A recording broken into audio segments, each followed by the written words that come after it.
I am talking with Abed Ayoub. He's the executive director of the American Arab Anti-Discrimination Committee. Correct, Abed? Correct. Thank you. Yeah, congratulations too on this past year. You've done so much.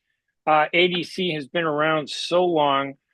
They do so much, but I noticed this past year there seemed to be an increase in discrimination targeting Arabs. Do you see that? I mean, is there a noticeable increase, or is it just certain issues that are popping up? What's the situation for Arab Americans and discrimination? Thank you, Ray. And that's it's a good observation, and I think it is on point. There's always been discrimination against our community, against other communities in this country. It's just part of life here in the U.S., right? But since October 7th, since the genocide started, we've seen this discrimination manifest in many different ways, and in ways that we haven't seen before, right? Where, it's important to keep in mind it's not only coming from a certain demographic or a certain political party. We're seeing discrimination come from left, right, center, everywhere. And the biggest form of it is, of course, the censorship and the trampling on our First Amendment rights, something that should worry all Americans, not just Arab Americans. So So you're seeing a change in terms of the intensity of discrimination. In other words, it did seem like it previously it was from certain areas, but now you're saying it's kind of widespread coming it's from it, Addis. it's yeah, it's more widespread, and it's not the traditional. I'm going to pull, they're pulling somebody's hijab off, or they're calling them a camel jockey, or now it's tied into like the firings, the professors being let go, the guy who lost his job because he put up a Palestine flag on, as his Facebook profile picture. This type of singling out because of positions on Palestine and against Israel and against the genocide, that they're being attacked for that, right? And that's coming from, again, coming from the left, coming from the right. And in a weird way, our strongest advocates pushing back against this type of behavior are more conservative First Amendment type of thinkers here in the U.S. Do you think that targeting a woman for wearing a hijab is another strategy to discriminate against? I know that there's discrimination against Arabs and Muslims, and what I'm saying is, do they look at Facebook now and use that as an excuse to articulate their racism and discrimination Yeah, I against mean, they us? do. They do. They'll look at Facebook, but again, just like discrimination has been in the past, it's not always overt. It's not always in your face. We as a community have to pay attention. We were actually having a debrief with our staff the other day, and we learned that we're seeing employment discrimination claims from Arab American police officers on the rise, right? Wow. For me, that rings alarm bells. I'm going to tell you why. Because typically, when you start, the first place you start seeing discrimination really increase overtly and outwardly are places where those that are, committing the discrimination feel empowered, feel like nothing could happen to them. That's going to be at a police station. That's going to be at the good old boys club where they feel like they could say what they want, they could do what they want. So when the tone starts changing in the police departments and these places of power where now it's open, now they can target their, colleague, they could target the Arab American officer in some small state, not in Michigan, some random state out in the Midwest. So now that that's happening, I promise you that there are others that are going through employment discrimination, facing issues at work, afraid to speak up, afraid to file HR complaints, afraid to take measures because they don't want to lose their job. They need the income, and they just feel like, let me keep doing my work and not bother anyone. Yeah, it's one thing when someone comes up to me and says, "Oh, you're a dirty Arab." It's another thing when somebody comes up to my boss and says, "Fire this guy." Yeah. That's far. I hate the idea that people call me names, but when they dramatically impact my life, is that what you're saying? There's kind of a shift, in other words, from It's a not shift. just Yeah. saying we don't like you, they're trying to hurt us. They're trying to hurt us, and it's organized. This isn't your knee-jerk, old school discrimination. This isn't the post 9/11 discrimination. This is Right. far more sophisticated and advanced. So it is organized. It is going after people for what they say, what they do, what they post.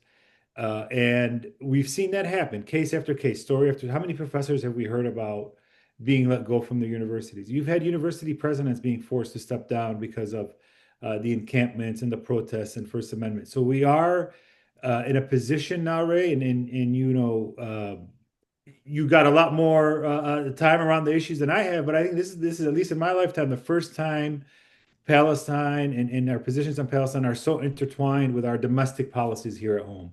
Wow. That hasn't happened before. We're post 9/11, that we know what the discrimination was, we know why people were targeted, but this time it's, Zionist organizations that are putting resources, tools out there for those that want to target us to go after our jobs, to go after us in schools, to go after what is being taught in classrooms. And it's happening at a very high, very high level and very fast. The laws that are being pushed through in California and other states. So, we have to look at discrimination a little bit differently. Yes, the individual being attacked at the market or being harassed, in a public location, that's still going on. That's happening. I don't want to belittle that or say that that's not Right. a big. It's still there. But the one that should be of major concern are these organized efforts. We're now, institutionalizing anti-Arabness in our legislation, in our laws, and targeting us for when we speak and what we say. And that should be a worry for all Americans. I don't look at that and say this is something that, impacts me as an Arab, first. This really impacts me as an American first. I was born and raised here. I was born and raised in Dearborn, right outside Detroit. The first time I was really scared as an American of the future in this country was when Mahmoud Khalil was arrested. Nothing after 9/11, had me worried. Nothing of that type of discrimination had me worried because I always knew I'm home. Like they can't tell me to go And, anywhere. They can't do any of that. and there But was a separation too. The there was a law was all separation. the law was always on our side. The law was Now always it on our looks like side. with Mahmoud Khalil, they used the law, twisted it to target him. That To, has to be scary to do and that. not only that, but to target people for what they say. Right. That should frighten a lot of Americans. To target people for what they say is a line. I mean, once you cross that line as a nation, it's hard to go back. And we're going down a pathway where Americans should be worried, and we're seeing that in the type of support we're getting. We're seeing that in the type of voices that are starting to speak up. As I said, it's not only from the left or right. We are seeing now Republican voices speak up. We're seeing conservative Right. voices speak up, saying, "Hey." This first, the First Amendment really matters, right? And we shouldn't be trampling on it for a foreign nation. Where in the past you couldn't say that, but now we have cover, we have air support where we can say that, where So others are speaking out. so it's like a double-edged sword in a way. The more the discrimination is, they more people come out and support us at the same time, even though the level of discrimination is increasing, the type of discrimination that has to be the most frightening. That there is no normalization and discrimination, but and the positive side, it seems like it encourages people to speak out more because it's so obvious now. I mean, do you Yeah, see people that? are speaking out more. Yeah. We No, are I do. getting I see that. I mean, people are speaking out more. And look, not everybody that comes out and supports us is doing it because they care for us or because they want to be our friends. I think people underestimate how much Americans value the First Amendment in this country, and that's just something the that I don't know any other world without it, right? So to start taking that away from Americans, you're going to have a problem. And people are starting to understand that, to realize that, and the type of, again, the discrimination we're seeing, the profiling we're seeing, it's going to get shot down. We're going to challenge that in court. We're going to challenge it all over the place. But those are providing the tools for people to discriminate against us. Those are providing the tools for people to fire us, to kick them out of the classroom, whatever they want to do, and we have to keep pushing back. what has been the burden on ADC? I mean, you're one of the leading, your name, American Anti-Discrimination Committee. You fight discrimination. That's your purpose. The burden has to be increasing tremendously. And It is is. the It's community coming out to support it? And do they realize that there's this wave that's different from prior years? I mean, is there a realization out there and that they need to support the ADC even more? There is a realization that ADC is needed now more than ever. We have a strong membership base. We have a strong community. The organization itself is we're over 95% funded by individual donors from our community. So we don't rely on foundation money to keep the doors open, and I'm proud of that fact. because that allows us to speak our mind. That allows us to speak Right. freely and not feel like we're tied down to a large donor or to a foundation. I'm tied down to, community members like yourself and others who contribute to us monthly or annually. That's who we answer to. And those that support us, those that donate, those that help, they get it. They understand what's happening. They understand the challenges that we have. We've expanded our legal department. We continue to grow our legal department. We are in the middle of launching a campaign to hire more lawyers because we feel there is and there will be a need as we near the third and fourth quarter of this year.